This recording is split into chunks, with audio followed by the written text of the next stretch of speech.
नमस्कार, मैं हूं जर्नलिस्ट राजन।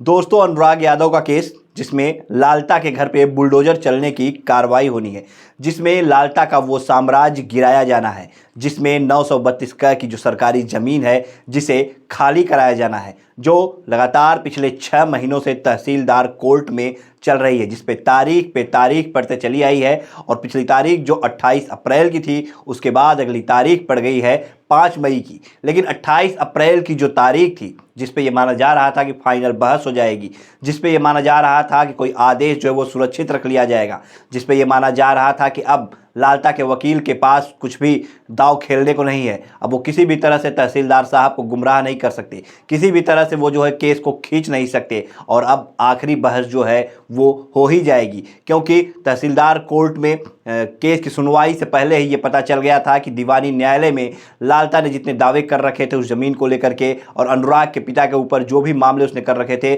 सब जो है दावा खारिज कर दिया गया, सारा मामला जो है वो ख़त्म हो गया था। तो ऐसे में लोगों ने एक उम्मीद जताई कि हाँ, अब तहसीलदार साहब भी फैसला सुना देंगे और जिरह के बाद जो है आदेश कम से कम सुरक्षित रख लिया जाएगा और अगली तारीख पे आदेश आ जाएगा। लेकिन अभी अगली तारीख पे आदेश नहीं आ सकता। अब ये हो सकता है कि अगली तारीख पे आदेश जो है वो सुरक्षित रखा जाए, यानी 5 मई को आदेश सुरक्षित रखा जा सकता है। लेकिन इस तारीख में क्या कुछ हुआ आपने देखा भी होगा कई चैनलों पे, लेकिन जिन्होंने नहीं देखा है, जो हमारे चैनल से जुड़े हुए दर्शक हैं, जो ये विश्वास करते हैं कि हाँ, जर्नलिस्ट राजन जो खबर चलाते हैं वो सही होती है, तो उन्हें हम बता देना चाहते हैं कि इस तारीख पे लालता के वकील ने एक बार फिर से दांव खेला, एक बार फिर से उसने नई चाल चली। और इस बार उसने कहीं ना कहीं चाल चलते हुए ये तो मान लिया कि हाँ, लालता के द्वारा, लालता के परिवार द्वारा, यानी लालता की जो वकील हैं उनके क्लाइंट के द्वारा जो है वहाँ पे इंक्रोचमेंट यानी अतिक्रमण जो है वो किया गया है, यानी सरकारी ज़मीन पे अतिक्रमण की बात जो है उन्होंने कहीं ना कहीं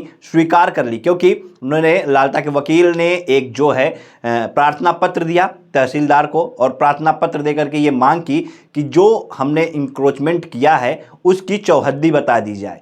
यानी उसने साफ तौर पे इस जरिए से ये मान लिया कि हाँ, अतिक्रमण उसने किया है, उसके क्लाइंट ने अतिक्रमण किया है और उसकी चौहद्दी की मांग जो है वो कर दी गई है। यानी आप समझ सकते हैं 932 का जो है वो बड़ा लैंड है, ऐसे में उसको जो है किस तरह से वहाँ पे उस ज़मीन पे जो चौहद्दी है, जहाँ से चौहद्दी निर्धारित करके उसके जो उसने जो अतिक्रमण किया है, ये जो है लेखपाल ने रिपोर्ट में नहीं दर्ज किया था। तो इसकी मांग जो है उसने वकील ने ये किया कि उस चौहद्दी को बताया जाए कि इस चौहद्दी से हमने यहाँ पे जो है जो 0.57 दिखाया जा रहा है वो अतिक्रमण उन्होंने किया है।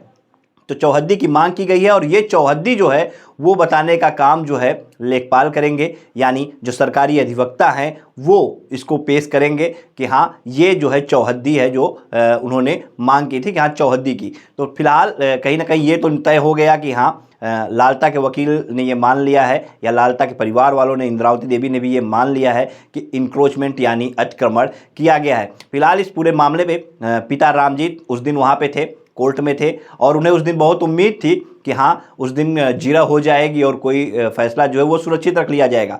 कोर्ट में पहुंचने के पहले तो हमने उनसे बात की थी, वो खबर भी हमने आपको दिखाया था कि कितनी उम्मीदों के साथ वहाँ पे वो पहुंचे हुए थे और कितने पूरे भरोसे के साथ थे कि हाँ, कहीं ना कहीं एक अच्छी खबर निकल करके आएगी। लेकिन जब एक बार फिर से लालता के वकील चाल चल देते हैं और एक बार फिर से अपना अगला दाव फेंक देते हैं और एक बार फिर से अगली तारीख इस चीज़ को लेकर के पड़ जाती है कि हाँ, उसने चौहद्दी की मांग की है, प्रार्थना पत्र दिया है, तो ऐसे में कहीं ना कहीं वो निराश हो जाते हैं और घर को चले जाते हैं। जिसके बाद उनकी तबीयत भी जो है कुछ अस्वस्थ थी, जिसके चलते उनसे बात नहीं हो पाई। लेकिन उनसे जब बात हुई तो उन्होंने क्या कुछ कहा कि किस तरह से वो सरकारी वकील तो चौहद्दी देंगे, लेकिन पूरा साक्ष्य वो अपने जो प्राइवेट अधिवक्ताओं को उन्होंने जिनको लगवाया है, जिसको जिलाधिकारी से नामित करवाया है, उन अधिवक्ताओं के जरिए वो चौहद्दी जो है दिलाने का काम जो है वो पूरा जो प्रार्थना पत्र में उसने जो मांग किया है लालता के वकील ने, वो सब कुछ साक्ष्य जो है वहाँ पे प्रस्तुत कराने का काम जो है वो खुद करेंगे। और क्या कुछ कहा है अनुराग के पिता ने, आइए आपको सुनाते हैं।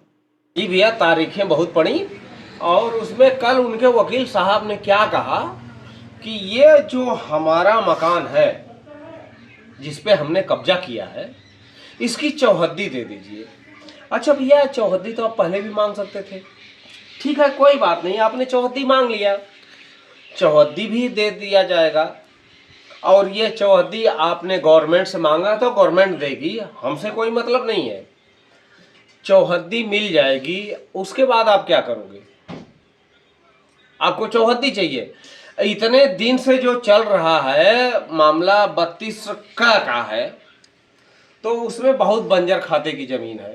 तो क्या आप इसमें फंसाना चाहते हो कि चौहद्दी मिल जाएगी तो उसमें और सारे लोग भी फंस जाएंगे? तो सारे लोग फंसेंगे, सारे लोग अपराधी तो है नहीं। अपराधी तो आप हो। आपको अभी तक चौहद्दी चाहिए, आपने कब्जा किया, गवर्नमेंट की भूमि कब्जा किया, तो आप उस समय चौहद्दी क्यों नहीं देखे कि हम गवर्नमेंट की जमीन कब्जा कर रहे हैं, हमको चौहद्दी चाहिए?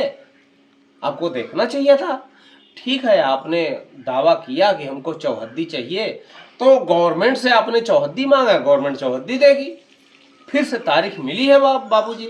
कितनी तारीख पड़ी इसमें? और 5 को तारीख पड़ी है भैया। अच्छा, मतलब फिर से एक बार उलझाने का और सरकार को भ्रमित करने का काम जो उनके वकील द्वारा जी किया गया। बिल्कुल बिल्कुल। देखिए बात यही होती है, मामला पेंडिंग करने का, लिंगर करने का, क्या बोलते हैं हमको बहुत ज़्यादा इंग्लिश नहीं आती, मैं हिंदी में बोलता हूँ कि इस मामले को लंबित करने का, शुद्ध हिंदी में जिसको बोलते हैं लंबित करने के लिए इनको जो भी मौका मिल रहा है कर रहे हैं। लेकिन कब तक करोगे? क्या करोगे? रामजीत को तो आपने मार दिया, क्या गवर्नमेंट को मार दोगे?